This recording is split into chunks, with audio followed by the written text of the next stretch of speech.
And so I high school I was in Mandeville, so I'd always go up to NCU and see the musical programs and see this great choir, Shahaye, right? And just marvel at how great the choir was.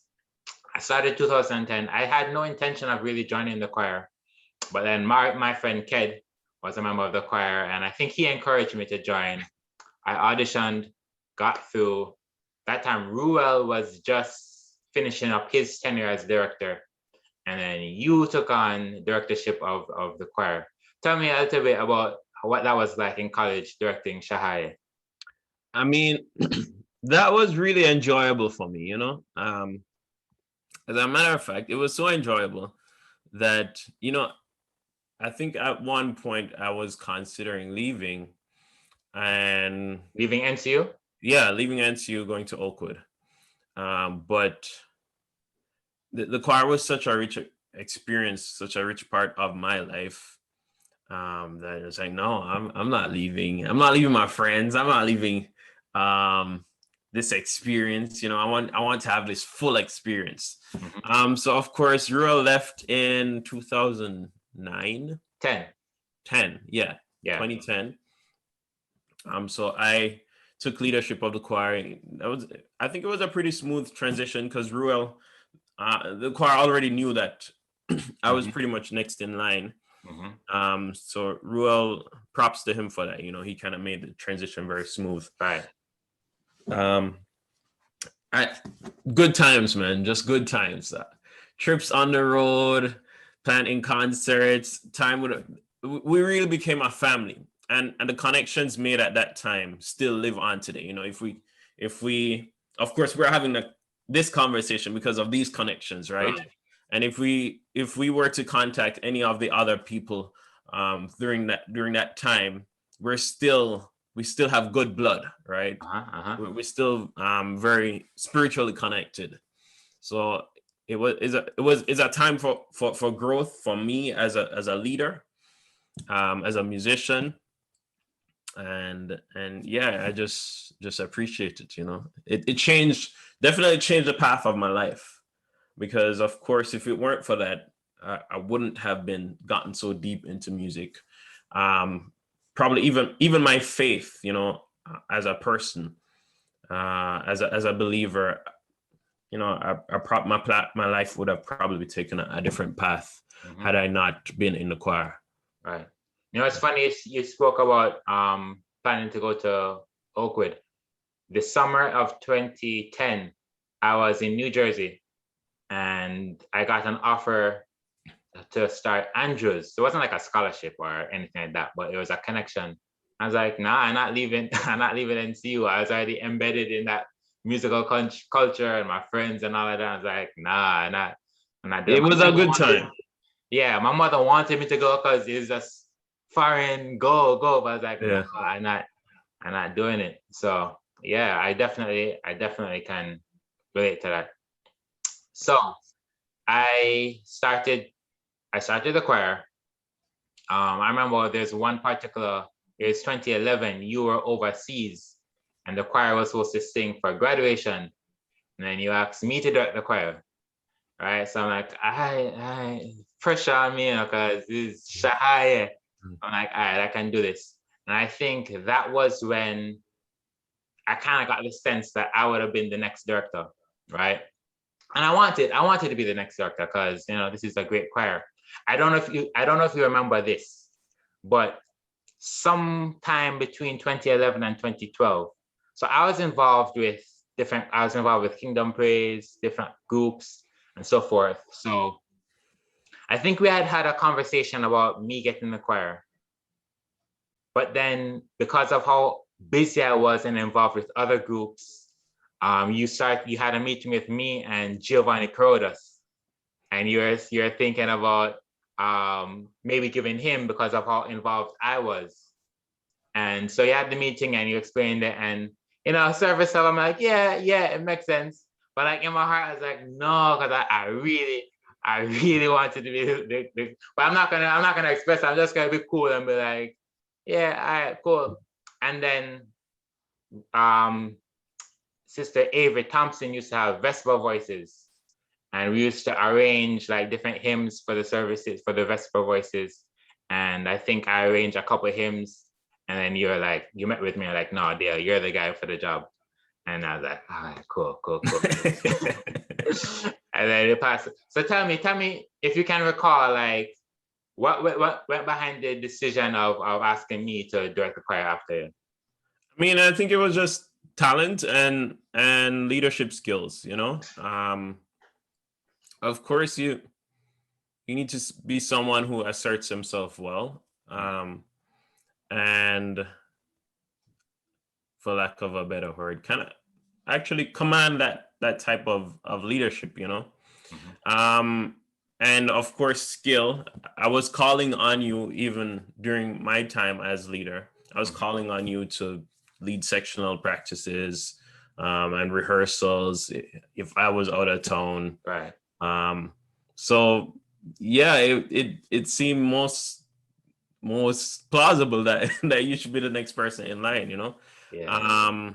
And I didn't doubt your skill as a musician, A lot of people did, not as a musician, but as a director. I remember a lot, and I think possibly all the directors, like the new directors. I mean, that's happened to me too. Yeah. I think that's part of the right. journey of the transition. Right. And you kind of have to establish your own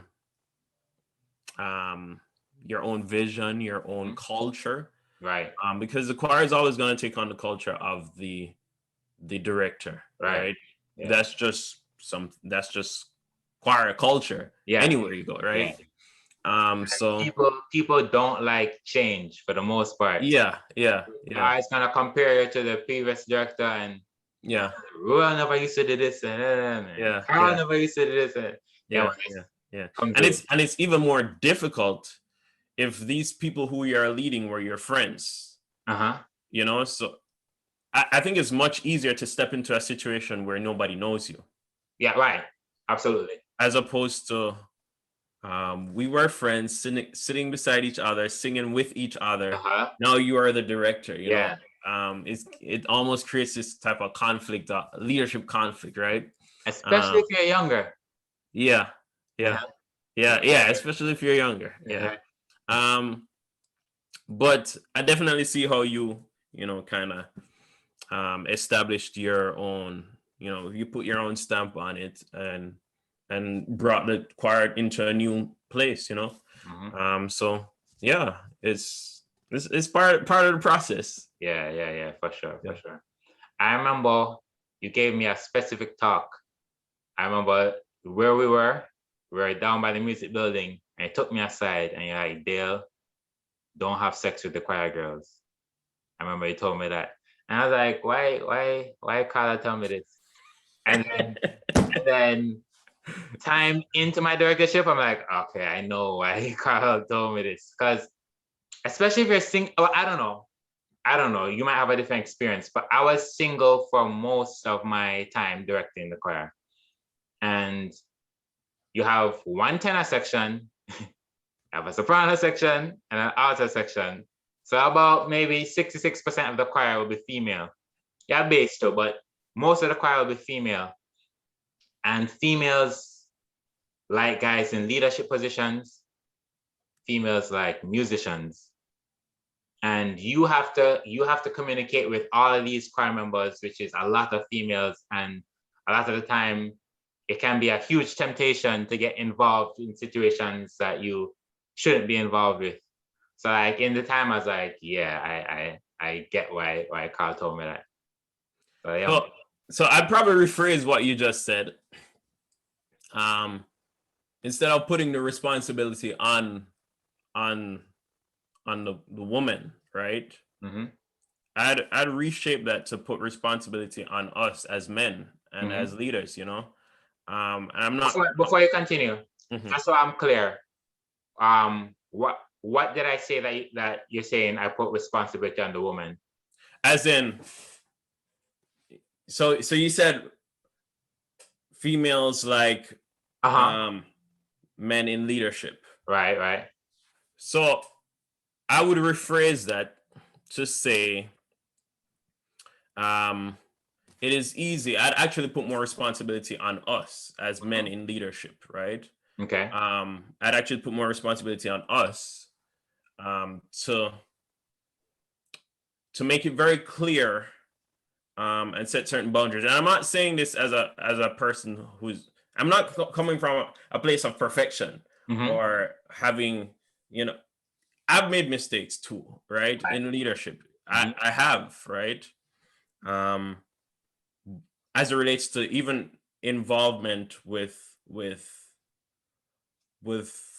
women who actually were under my leadership, right? I've made mistakes, but I put more responsibility on us as men in leadership to make sure that parameters are set and ensure that we guard ourselves against certain mistakes. So yeah, so I had that conversation with you, not in the same place, not with the same wisdom that I have right now in this place in my life, because this is what 11 years later, right? Yeah. At that time I was 20 19 20, right? Now I'm 29, right? Yeah. But yeah, I had that conversation because I definitely saw where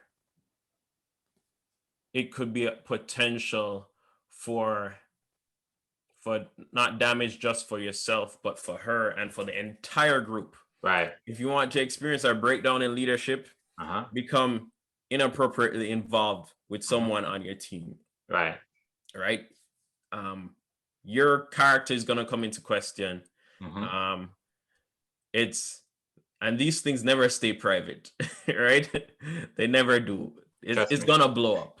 Yeah. So yeah, and I could give you that counsel, not from my own personal experience with the choir at that time, but from experience, having heard stories from past directors and stuff like that, right? Right. So I was just being very honest, very, very, very altruistic with you, just looking out for your best interest and the best interest of the choir. Right. Yeah, man, I definitely appreciate that. That brings me to an experience I had, which was life-changing, but for the worse. So backtracking a bit, when I started university, backtracking before university, I come from a home. My parents were divorced, right? With a lot of problems in my home, a lot of trouble, a lot of issues. So when I went to NCU, it was so refreshing for me to be involved. And also my church friends, a lot of my church friends were going through a kind of rebellious stage where they didn't really care about spiritual things. So when I reached NCU, it was refreshing to see so much persons and a lot of the focus on spiritual things and the choir, and coming from homes with both parents and PKs, pastors' children, or children of people that work at the conferences and all of that. And I felt good to be there. I also felt like I was somewhat of like a black sheep, but not in a bad way. I felt like I came from damaged goods and now I'm a part of the group, but I'm kind of the black sheep. But I liked that position. I liked who I was. And I used to look up at, all these persons and the choir, all the seniors, and they're so spiritual and they have it together spiritually and they're doing right and all of that. And I just looked up to them. And then I started to date one of them. And it's like she kind of just pulled the curtain and showed me what was like really going on with a lot of these persons that I held up on these pedestals, right? And I realized that I'm the square and they are doing things far wilder than I ever did. And it's crazy. I was young and it might sound dumb, but I wanted my position back. Like I wanted to be the wild one. That set me off in a path where I started to wild out. I started get involved with a lot of females. I was trying to like up my street cred type of thing. I was trying to get my position back. And so it taught me a number of things, but it taught me that even though you can look up to persons and be inspired by them, to hold them on these pedestals like they're perfect, that can be dangerous. The second thing is, if you are somebody that people look up to, it's important to be honest about your flaws and not portray this kind of perfection, because when you do fall, that can be devastating for other persons that kind of looked up to you in that way. That's real, yo. That's real talk. And you know, like, I appreciate you being so honest, you know.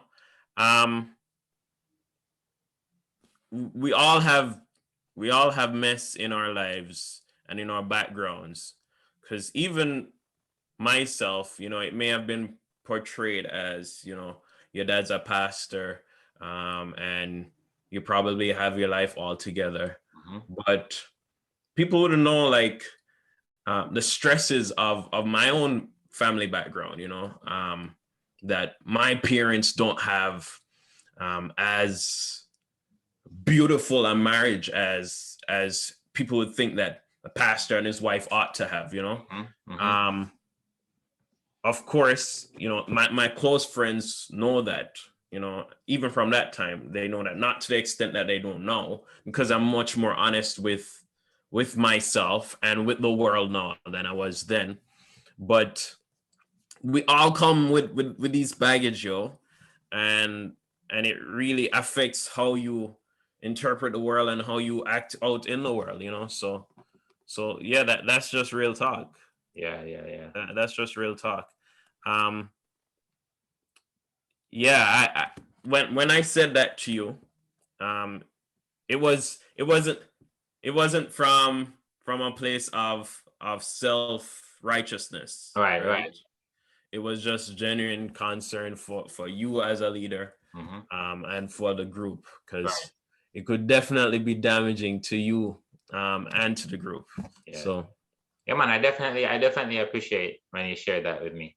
And though I didn't follow it I saw where it made sense, and eventually I had to kind of move differently, just for my own spirituality, and also because many times one person's action can turn off persons from the ministry of the whole group, especially if it's the leader. Right. So because you're the face of the group, you know. People see you, they see the group. So and I guess that goes back to, like, what I was saying before, you know, like, I put more responsibility on us as leaders, because listen, with all the privilege that comes with leadership comes a whole lot more responsibility. At the end of the day, anything goes wrong, it's on you. You know, if you guys mess up a song, it's on you. Right. You just have to take responsibility for that. And you also have to take responsibility for the emotional health of the people within the group, you know. And I'm saying that having made a mistake like that before, right? Yeah, I've been in that position, having made a mistake like that before, not with the choir, but I have made a mistake like that before. And definitely saw how it was damaging. Yeah, man. All right, so you serve as a pastor now. I know that our church, Adventist Church, has a number of different hot topics in these past couple of years. Over the years, but especially now, it's been brought to the forefront, social media and so forth. One of them has to do with race, race within the church, white conference, black conference, racism in society, and whether the church is silent or too silent, should speak up, we should protest, we shouldn't protest. What are your thoughts on the Adventist church and racism? All right.